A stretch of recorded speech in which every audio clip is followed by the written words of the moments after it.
What we've done here is establish a place where we have control over who our neighbors are, and that is just for the sake of preserving, our culture. And that culture, effectively, we're saying this is a white culture, a whites-only place. White American culture.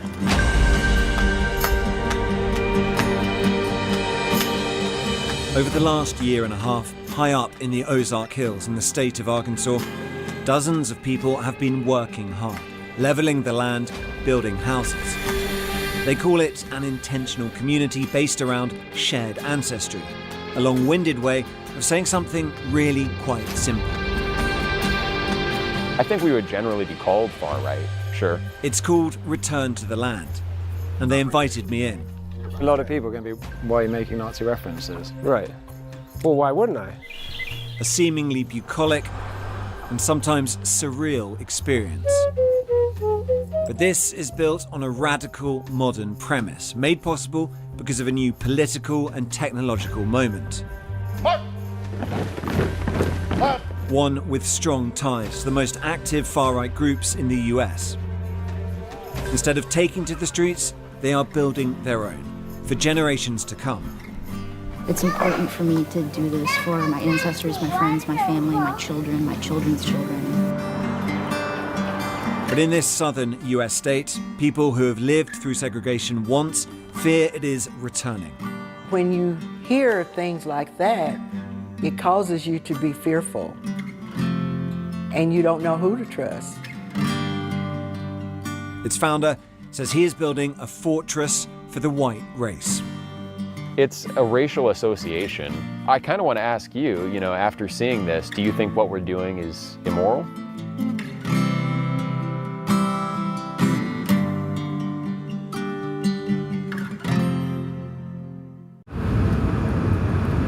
Arkansas, in the southern United States. Welcome to Little Rock, where the local time is 4:27. For the last few years, I've been exploring how an ethno-nationalist movement has been organising online. A network that aims to define countries by ethnicity, but which links across borders. And this is the place that one group has chosen to put that into radical, real-world action. You want a white nation? Build a white town. It can be done, and we're doing it. It is an extreme view, but it draws on more familiar arguments. That mass immigration is out of control, that Western societies are in danger of losing their fundamental character as a result. So one of the arguments here is that this isn't about persecution of an ethnic identity, but protection of an ethnic identity, and that identity happens to be white. So we're going here now up into these pretty remote woods to really put that to the test. We are driving deep into the Ozark Mountains. The group's leaders are not from Arkansas, and they've chosen these remote parts for a reason. All the locals I spoke to knew only a little about the group, if anything.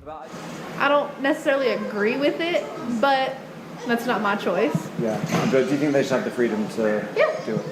That's what they want to do. I think it's kind of a little fishy around here, but just be safe. The leader of the group is called Eric Orwell, and he's invited me to spend a few days with them. Hey, Eric. He insists what he is doing here is entirely legal, and that's key, because if it is, it could be a blueprint for many other communities to come.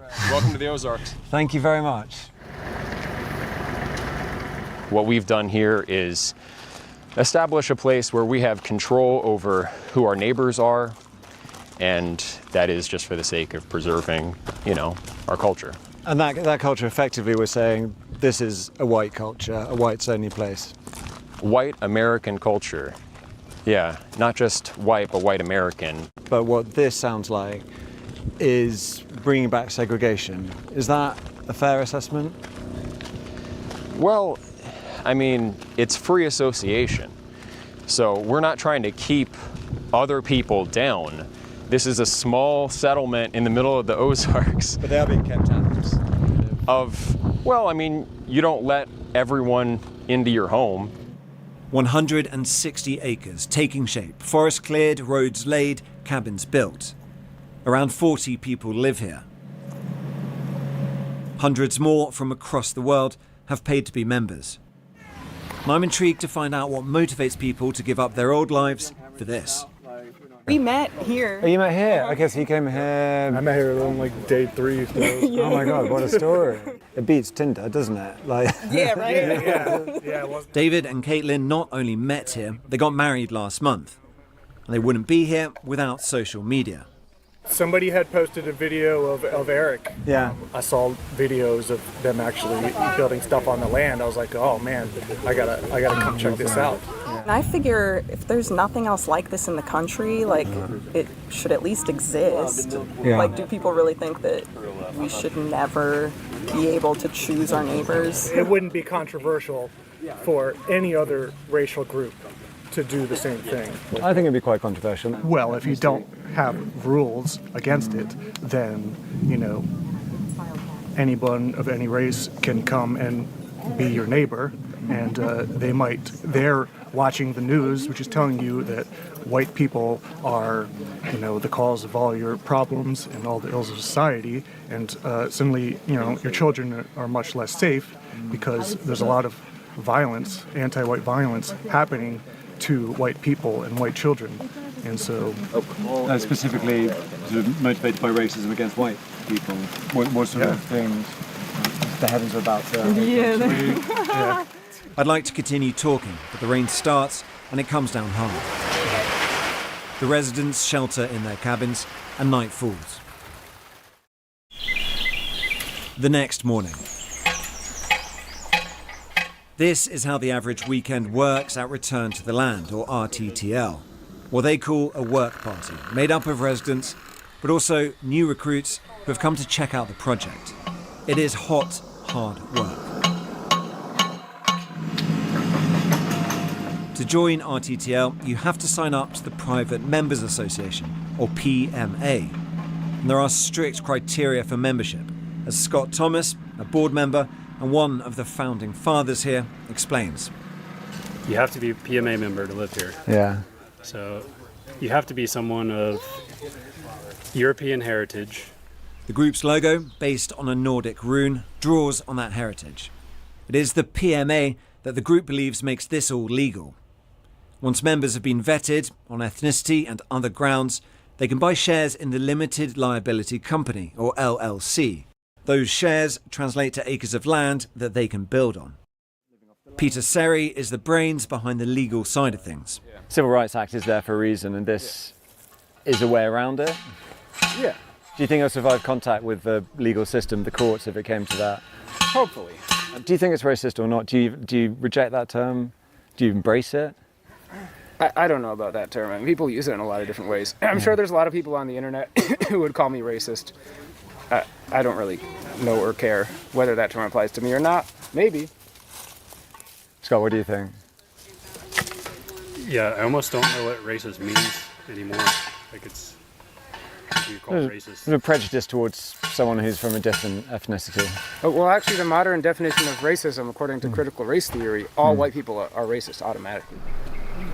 A lot of this is reaction to left-wing identity politics, critical race theory, and movements like Black Lives Matter. And fundamentally, this is identity politics, but white identity politics. And what they're building here is a safe space for people of European ancestry.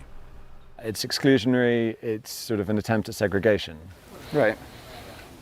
Is that fair? Probably. While the men labour at the roadside, the women of Return to the Land are at work too, looking after the 6 children who live and are homeschooled here full-time. And they're preparing food for the weekly community dinner. The theme tonight, colonial. I don't know, dinner's really important. I like feeding people, so I didn't want to put this off any longer than I already had.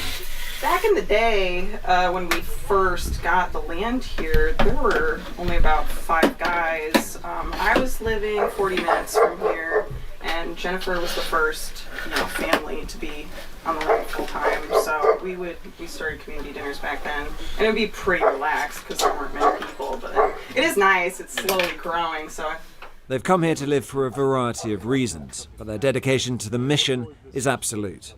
My name's Nikki, N-I-K-I. I'm 32. Cool. I'm a lady. My name's Allison, Alison. I'm 29. Right. And Caitlin, Caitlin. I'm 31. I think people just have a large misunderstanding of what's happening here. Yeah? Yeah. What's the biggest misunderstanding? Well, That we hate everyone else. Like, yeah. yeah. Yeah, it's not about that. Yeah, By any means. it's a loving movement. I mean, on that aspect of it being loving, I suppose the counter argument would be it could be a very loving community if you're part of the community, but if you're black, or if you're Jewish, or if you're gay, you can't be part of that community. They can have their own communities, and they already do, and I think that's great for them. If other people are allowed to do it, I don't really see why whites aren't allowed to do it. It doesn't make any sense. But the goal is to have lots of these communities and for it maybe not to be rural, for there to be cities on the same basis, right? Yeah, that would be neat. I look forward to seeing how this movement grows over time. There are other ways to increase numbers. Nikki, Caitlin and Allison all met their partners at the community. And RTTL is explicit about this. It has an online fundraiser to give cash rewards to parents of newborns as a means to incentivise population growth. Just before we arrived, they had donated $1,000 to a family for having their 6th child. Is that part of the mission as well, to sort of have big families, to make the community bigger? Is there a sort of pressure there? I don't think so. I don't feel particularly myself, I don't feel any pressure to like have a big family. I think there's a kind of expectation here that you do want to, as part of helping grow this thing, that you're going to have kids.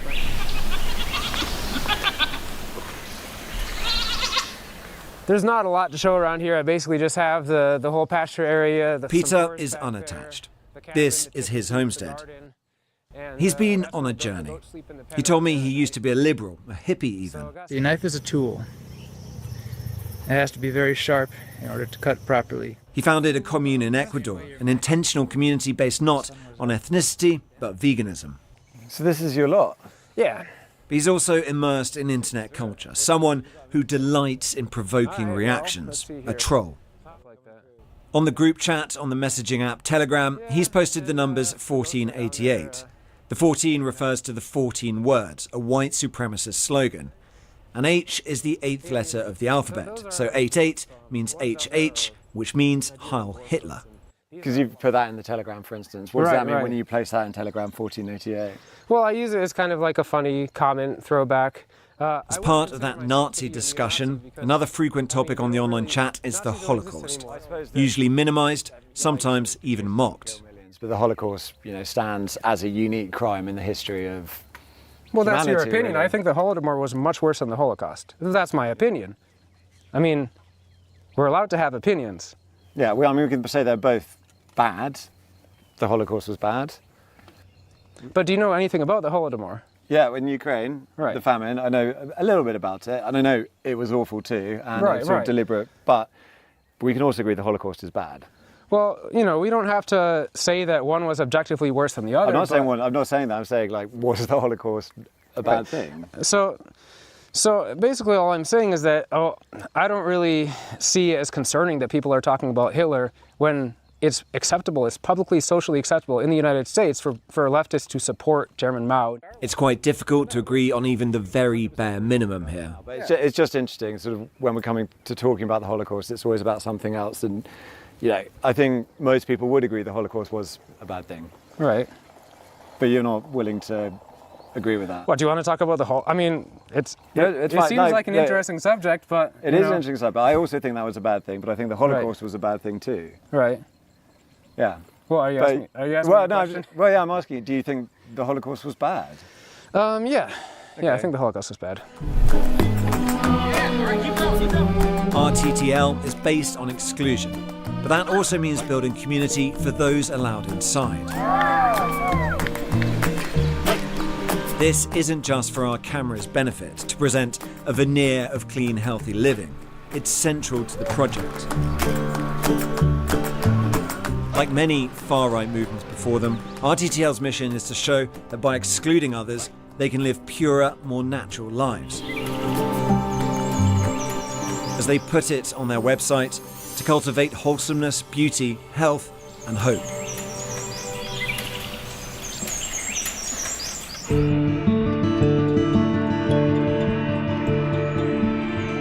Let's talk about hope. As much as RTTL might like, they do not exist in a separate world. Pocahontas is the nearest town to the settlement. And hope means something different for Pat Johnson. I'm Tom. I'm Pat. Oh, you're Pat. Lovely to meet you, Pat. How are you?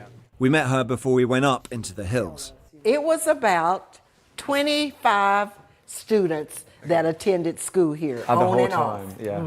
So it's really tiny. There you are. Yes. Second from bottom. How old are you in that photo? I don't know. I think probably about 12 or 13. This is the school she attended in the 1950s, a school for black children only, because she was not allowed to be educated with white people. Unlike the members of Return to the Land, she is Arkansas born and bred. For the first 15 years of her life, she lived under segregation. We could not go to school together. We couldn't eat together. We couldn't do everyday things together. Each day that you leave your home, you are under rejection. And Pat had hoped those days had gone. When you hear things like that, it causes you to be fearful, and you don't know who to trust. When I explain what Return to the Land is doing, just half an hour's drive away, she's not so sure. And in her eyes, there's one main reason for that. And I feel like that's the change of, and I'm just going to say, I think it's the change of our presidency. That's what I'm going to say, because I feel like that's where the change is. It's allowing people to have the right to be open for hatred. That may be a feeling, but it is also backed by the data. These are all the white supremacist incidents, demonstrations, leafleting, recruitment drives, meetups over the last 4 years in the US, tracked by ACLED, an organisation that monitors violent conflict and protest. There has been a dramatic increase over that period. It has become a background thrum of nationalist activity. Patriot Front is the most active white nationalist organisation in the US right now, according to ACLED. Its leader is Thomas Rousseau. Foreign races have never successfully assimilated en masse into American culture and nationality.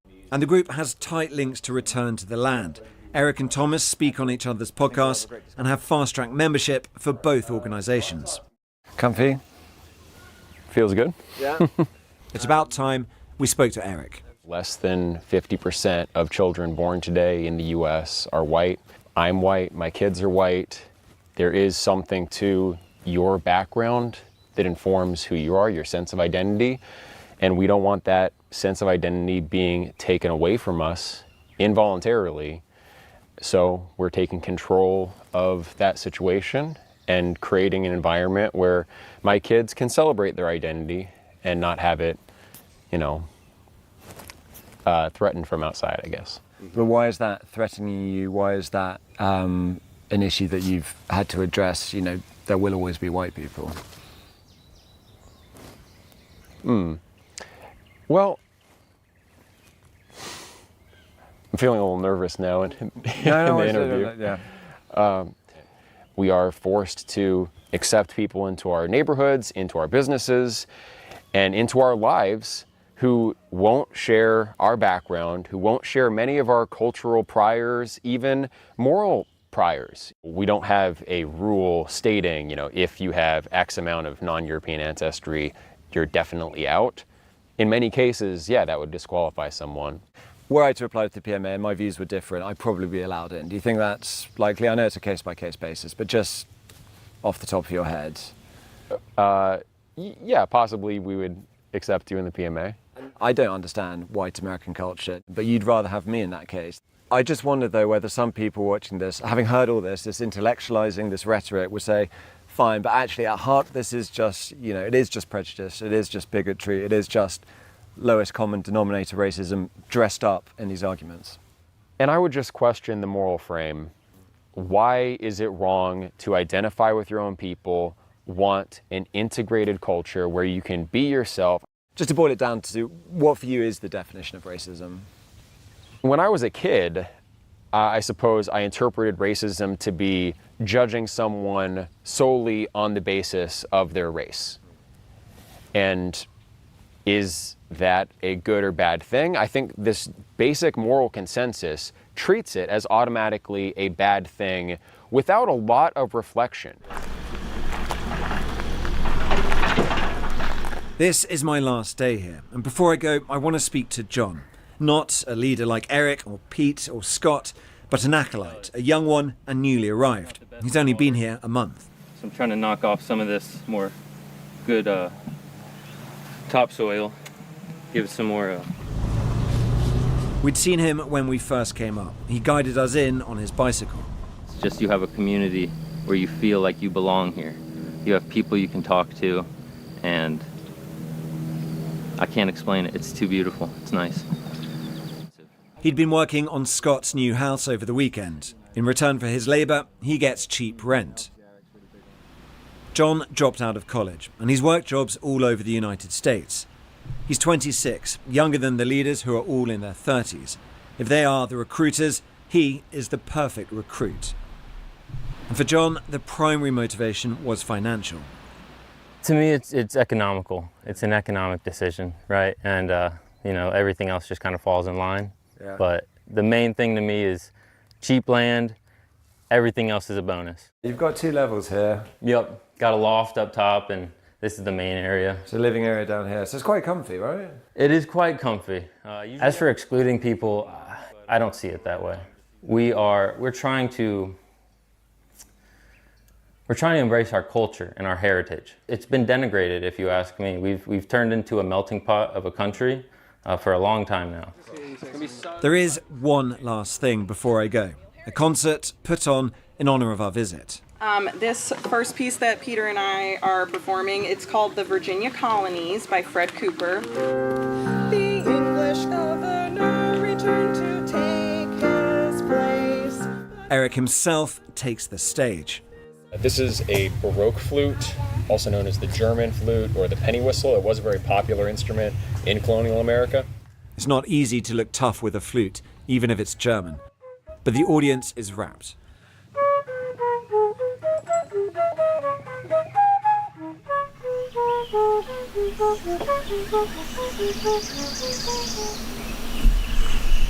Would America be better as a white nation state?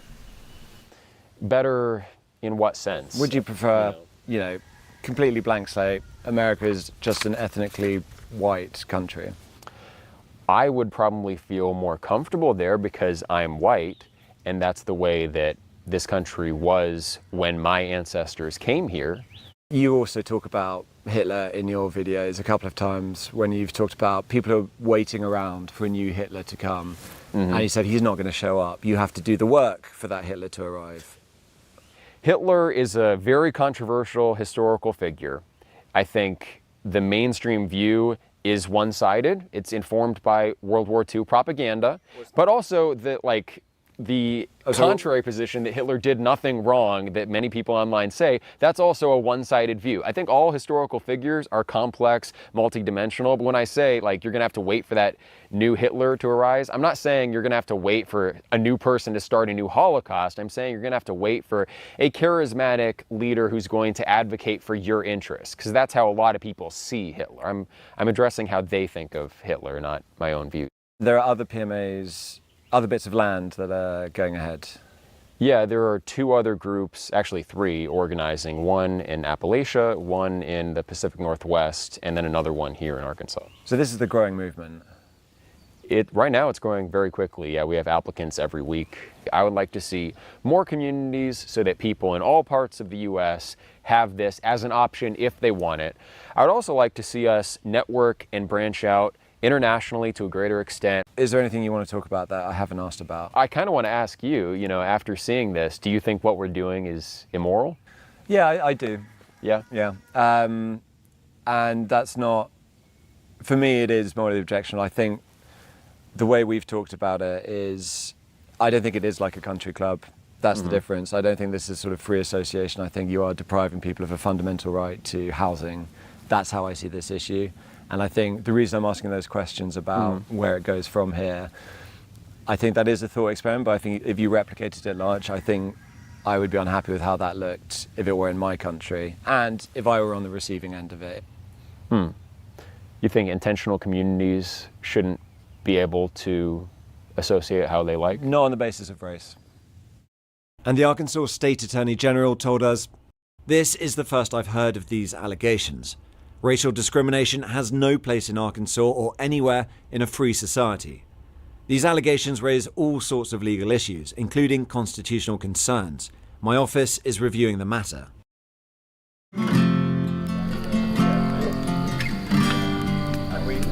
This is how members of Return to the Land often spend their evenings, around the campfire. It's not especially kumbaya when it's about keeping other races out. You would splice this into the shots of the interviews. When somebody says something like a little bit like racist, just like spicy. switch to the gasoline blowing up on the fire. The bulldozer isn't just a novel way to build a fire. It's also a reminder that this group's ambitions extend far beyond cozy get-togethers in the hills. I think Scott's bringing more wood over. Yeah, we might want to overall The conditions and materials for that to happen, the politics and the technology, have been on hand for some time now. And once set alight, who knows how fiercely it will burn and who the flames will touch.